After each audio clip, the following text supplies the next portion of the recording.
Throughout the years in the automotive industry, there are many model names that mean a lot to a lot of people.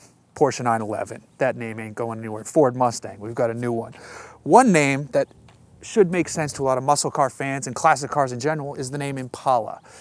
It launched in 1958, it ran through 1985, there was a break, then we got 2 years of the Impala SS, and then we got the 9th generation Impala, cop car spec, whatever. Now though, we've got the 10th generation 2014 Chevrolet Impala, and I do say so myself, this is one good looking car that might be doing quite a service to the name.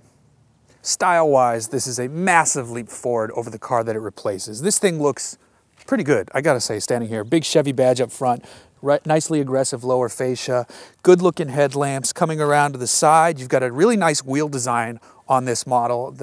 They wrap around the Goodyear Eagles nicely. The way this font and the lettering looks on the side is wonderful. You've got a strong shoulder line, strong lower character line, and then it fades back here to the familiar badge. You need the badge, of course, and an aggressive rear haunch.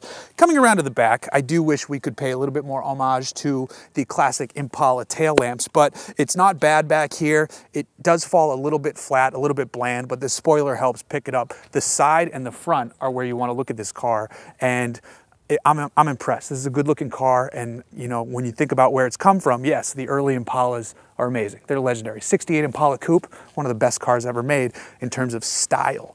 This thing though is carrying the mantle forward rather nicely. Now you can have your Impala outfitted with a 4-cylinder engine, but don't do that. Don't sully the name. Get the 3.6 liter V6 engine. What you're basically doing is sticking a mildly detuned Camaro motor in here. Obviously not the SS motor because that would be too much fun, but this engine makes 305 horsepower and around 270 pound-feet of torque. It's paired with the pretty slick shifting 6-speed automatic gearbox. It is sending power to the wrong wheels. You know, these days everything's front-wheel drive. We can't have a rear-wheel drive Impala because who knows, it would be too awesome. But regardless, this car does drive nicely and it puts that power to the ground rather well and gets this thing moving more quickly than you'd expect. Inside, the Impala is definitely a proper full-size sedan.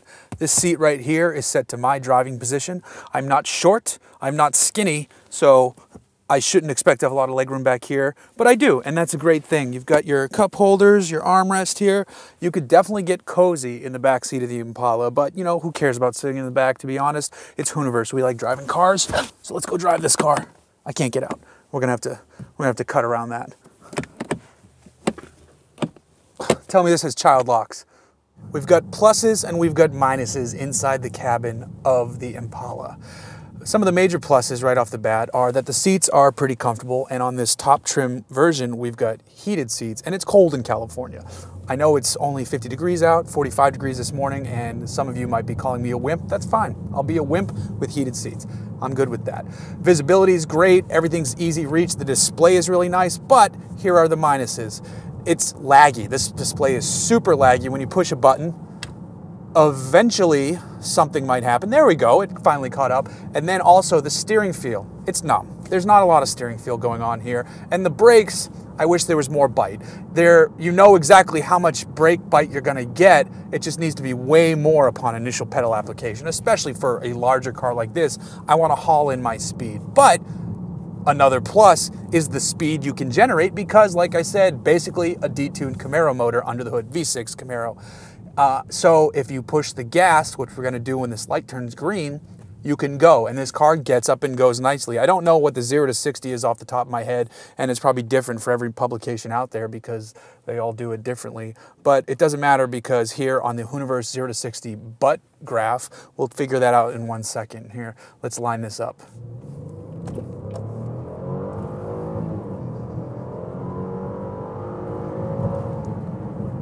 It's probably about 6.5, 7 seconds, somewhere in there. I mean, I could have been way off. I didn't floor it. That wasn't a very good test, but it doesn't matter. It's plenty quick for the size of the vehicle. The engine sounds good a little bit. I mean, it could be louder, but it shouldn't be louder because this is a more premium entry. This is a car that should have a nice cruising ride. It should have a mix of floating down the road with enough control in the suspension so that you're not rolling the body, and that's what it does, even without, you know, any feel going on right here in the steering wheel. One feature that keeps confusing my small brain, which I think is distracted by the beard that I'm attempting to grow, are these paddles behind the steering wheel. I thought they were paddles because there's a manual mode for the gearbox down here, but you shift it with this plus minus on the gear shift lever.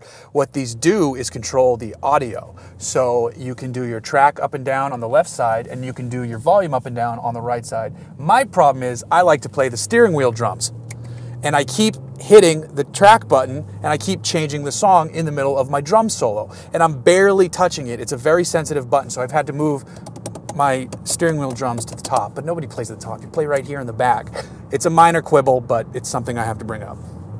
So what does it cost to get into an Impala? Well, they start just below $30,000 and they top out above $40,000. This one is around $35,000 and it's incredibly well equipped.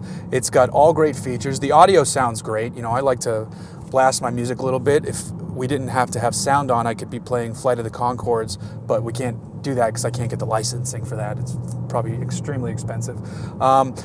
So instead, we'll just have to listen to the engine for now, and that's fine too because you're not getting bombarded with sound because there's not too much road noise. It's a well-built car, and it's a well-built car for the price.